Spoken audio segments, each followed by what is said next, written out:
All right, today we're going to talk about the fat acceptance movement. This is kind of a big topic, so I don't know how long this video is going to be, but it's complicated. So it seems to me that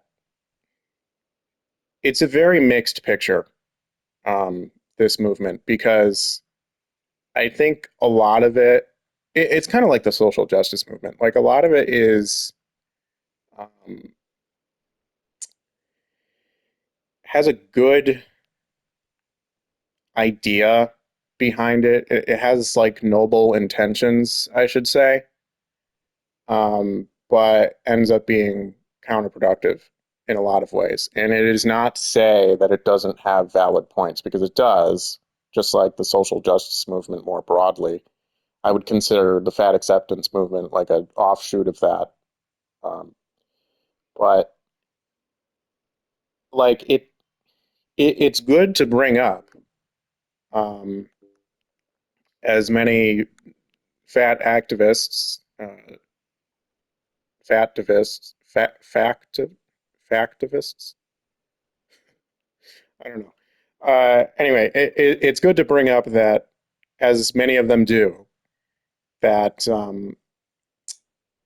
some people can just eat whatever they want and they look good still, and they're relatively skinny and shapely and just well endowed, and then other people do the same thing. They'll eat largely the same thing and they'll look like crap. Um, they'll just fill out in all the wrong places, and their skin will break out, and et cetera, and they'll have all these problems and not be considered conventionally attractive. So, like, it is true to bring up that it is not a fair game, and a lot of the kind of moral superiority people feel when one person looks one way and another person looks another way doesn't really stand up to scrutiny that well, because some people can literally have the exact same lifestyle and look completely different. Um, so that's true. That's true. So there are points to be made here that I think are good for the discussion. Um, there are other points uh, where you want to feel like safe in your body, and you want to feel um, uh, accepted in your body, and that's an important thing for um, mental health, which is also very true. Uh, this runs into a lot of problems, though, when you're dealing with the fact that some people are just not um, going to be attracted. In fact, the majority of people are just not going to be attracted to a very fat, or even, you know, fairly fat person. It's just not in the cards. So there's facts on the ground here that are just uncomfortable and not really something that can be changed to any reasonable degree. Like, yes, you should feel a love for your body, but if any part of that love is going to be derived from being uh, wanted, then you're going to have a tough time statistically. Yes, there will be people who will be attracted to you, even if you're, very obese or whatever. But it's less likely. Your pool is much smaller, and your pool is also generally other fat people. Um, so you're reducing your uh, chances, and there's no real getting around that. Whether or not it's right or wrong, it's just true. In the same way that like if you are born with a weak jawline, then you're not going to get as many dates as if you were born with a very strong jawline. And unfortunately, that's just completely up to genetics, despite what all of these stupid mewing uh, commercials will tell you. Maybe you can improve it somewhat. I don't know. I doubt it. But there's not really a lot you can do there um, about that social dynamic. So, like, yes, you can eat the same thing as your skinny friends and look a certain way that society deems as unattractive, and that is not fair. But it's also just true that you're just not going to get very far with that particular goal of attracting a large number of people if you're fat. So if you have that goal, then in that case, it's really just one answer to that question that would make sense. Like you really can only just losing weight through diet and exercise. I suppose if you're rich, you could do surgery and plastic surgery and all of the other nonsense that they do. I don't even know what they do. I swear celebrities look younger every year. Like I see celebrities who are literally like 55 and they look like they're 23. So I don't know what they're doing. And then and then you look at them like 20 years ago, they looked older, probably because the technology was less advanced. And then, the technology advanced, so they had all these anti-aging things. Like, who knows what the hell they do? But um, you can't avoid it. You can't avoid it. And I think that's one of the biggest problems with this movement is like it's screaming from the rooftop that like yes, this is a thing that should be accepted and it's bigoted to not be attracted to these people. And again, if you want to define bigoted as just like a fact, then fine, I guess. But like people are just not going to be attracted to it's the same thing as like if you're uh it, if you like don't have an arm, if you are like an amputee person, will there be people who are attracted to you? Yes, sure, of course. Um, are there going to be less people attracted to you?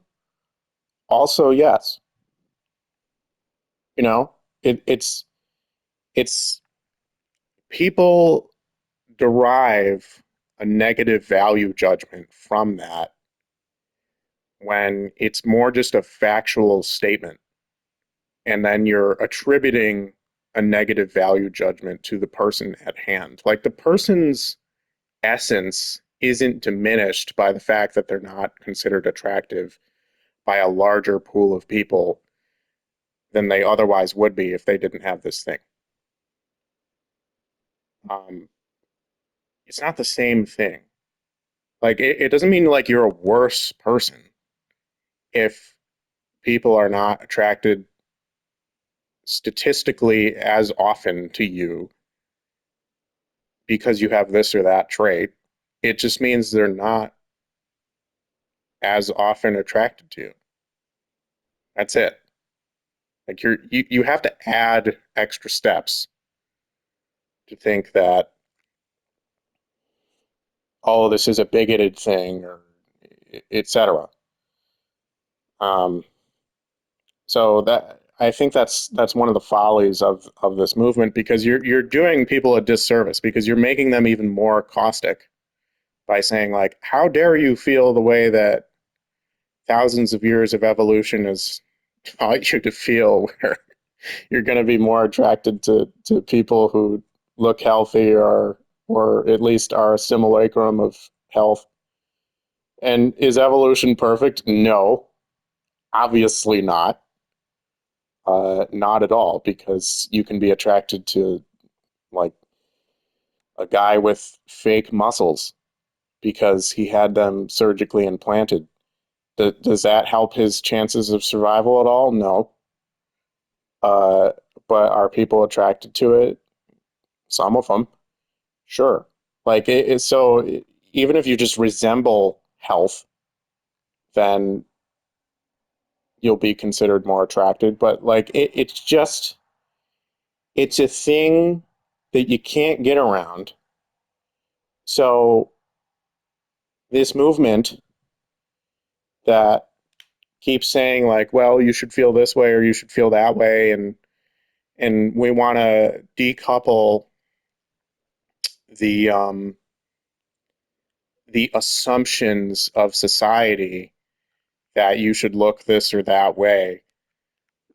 Like, how do you propose to do that without just like frontally lobotomizing society? Like, it can't, it's baked in. It's baked in. Like, if you look strong and healthy, then you're going to be considered more attractive to more people. Is it a pain how it's like that? Yes, because there's a lot of steps to being strong and healthy, and it's also not an equal playing field. Some people can barely exercise at all and look great, and other people can have to, you know, be the next Arnold Schwarzenegger and exercising every single 14 seconds to look the same. So it's not a fair playing field, and it's one of the many things in life where it's not even remotely fair, and it's comically unfair. But you're not going to avoid that by creating a huge movement of people who are obviously unattractive and are obviously going to have trouble getting any attention, um, aside from people making fun of them. Uh, that this movement is going to say like, oh, you know, we really are doing everything right, and it's you who are making the wrong assessment. Um, so it's complicated because you know you shouldn't think that these people are bad people or you know even that they're lazy or whatever, because there's a lot of factors that go into exercising and eating healthy. There's a lot of factors, and it's not just laziness. Like a lot, like so many people do not exercise or eat healthy and don't look a certain way that would put them in the fat acceptance movement. So many people. So that's a very true statement. Um, but on the other hand, aside from fetishes, I suppose, you're just not going to have a lot of luck with with most people. It's just you're not going to get very far. So I don't know. I don't know. I don't know how to feel with this movement because I see what they're trying to do. They're trying to reduce stigma, but you can't. You can't. It's just not going to work. And then you hear like, oh well, you know, throughout history, fatter people, like during the feudalism times, like fatter people were considered more attractive because they had the money, so they could eat. And if you were a peasant, you were skinny. And sure, that might be true. Um, but you had resources. So that's factoring in another aspect of attraction. So that doesn't even necessarily mean that they thought the fat was attractive. They might have just thought the resources were attractive. Like how do you isolate that factor? I don't know how you do that. Um, but you'll see these videos of these people just rock solid certain that this or this is bigoted and this needs to, you need to be on the right side of history and et cetera. And it's painful watching it because you know that all of this that they're saying doesn't mean a bologna, doesn't mean a single slice of bologna to like 95% of the population. They just don't care where you're coming from. If you look that way, if you have the body shape of a grape, you're not gonna get anywhere in terms of dating, except with a very small percentage of the population. So, yes, it sucks that it's like that. Yes, it sucks that you kind of have to force your brain into thinking, okay, fine, I have to do the orthodoxy of diet and exercise. But, like, yeah, you do. Welcome to life. Like, it's kind of the same as, like, yeah, it sucks that there's no heaven, but, like, welcome. Like, do I wish there was? Sure, but there isn't.